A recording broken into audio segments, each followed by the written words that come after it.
Hi, so today we're going to look at the chart view. You can access that from the menu here, just looking at the view chart button, or through the main menu, which you click on that planet and the current planets. Now we can select here the chart type, which is current planets, and so what this will show us is where the planets are on that specific date mentioned here. So this is for December 21st, 2019. And so basically what you can see here is a wheel, which is the traditional way to look at charts. You might have seen a similar chart on websites or other apps. And it's kind of a bit confusing if you're a beginner, so we're just going to go over it basically here. And so for the whole wheel around here, we have planets. These symbols all represent planets.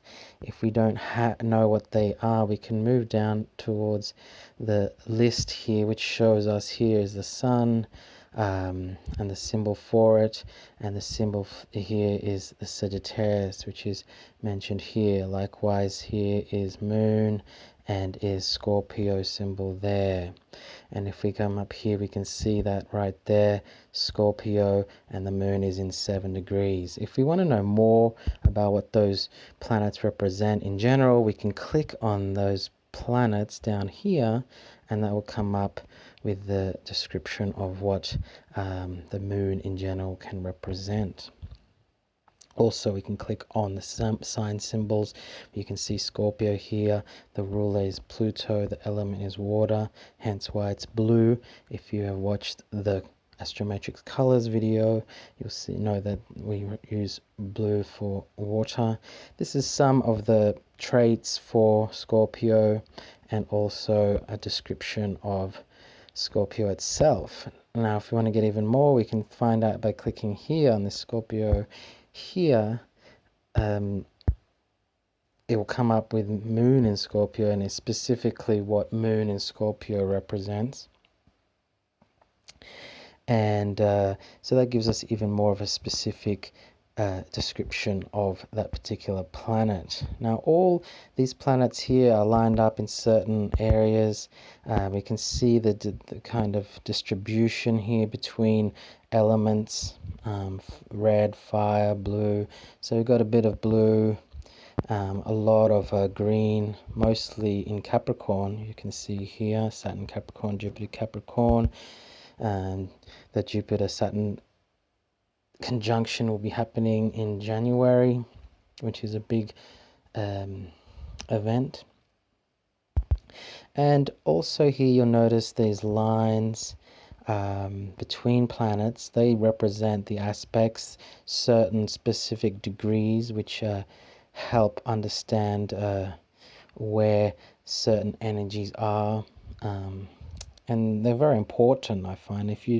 But if you don't really know or understand that it's quite simple once you get the hang of it. The blue ones normally represent trines between planets. The red ones can mean opposition. So for example here, opposition, you see this Jupiter in Capricorn as this red line moving up to here, which is the true node. And so they're opposite each other. So for a full moon, you'll see that the sun will be opposite the moon.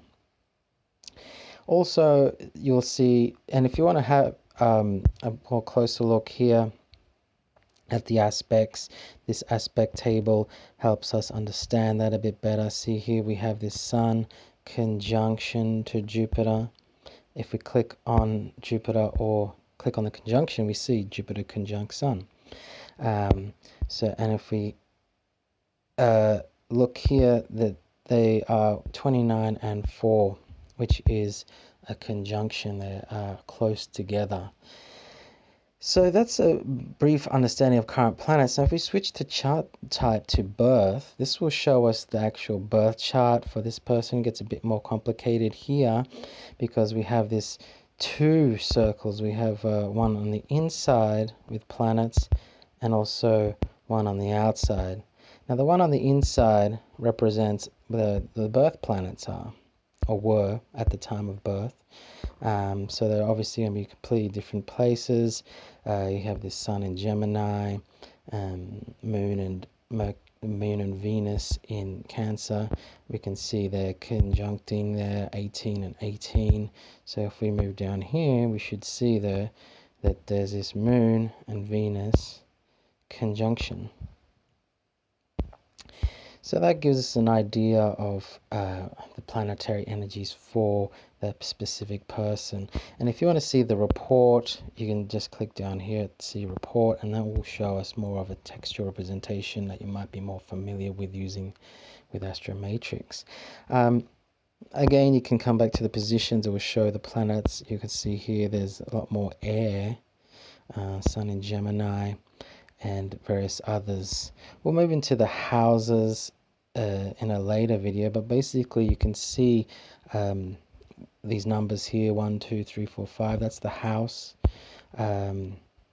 So for example, here you'll have 7 and the Sun is over here, so its Sun is in 7th house. We can see that mentioned here. We can also click on that and it'll show us the Sun in 7th house and what that can represent also.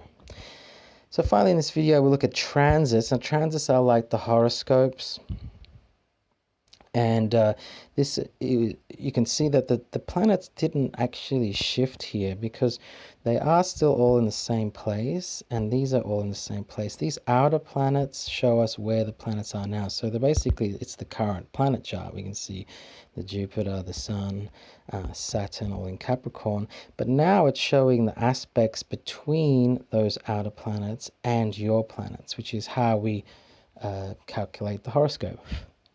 So that's a good way to kind of see this chart and see what's going on. Specifically when I'm talking about those oppositions here, we can see Saturn is in Capricorn and it's opposing these two planets in Cancer on the birth chart. So that's a transit, and you'll see that in the monthly horoscope if you looked at the report here. So you can see the transit planets where they are. You see that the Sagittarius here, and there's the planets that we saw for the current planets, and these are the planets for that one person. And also aspects. This is more again just looking at the transits right now between that person. You can see it's quite different.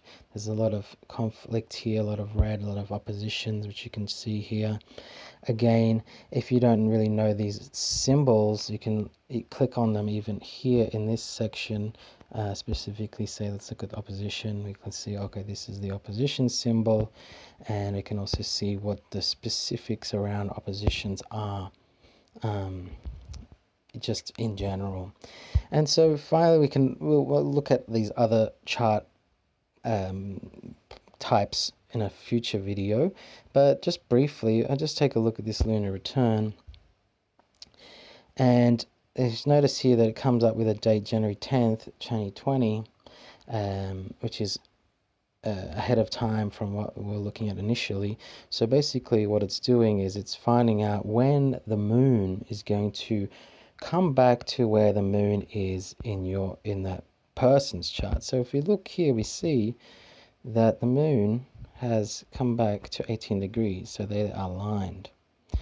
And if we can also have these two buttons here, forward and back, so we can move to the next one.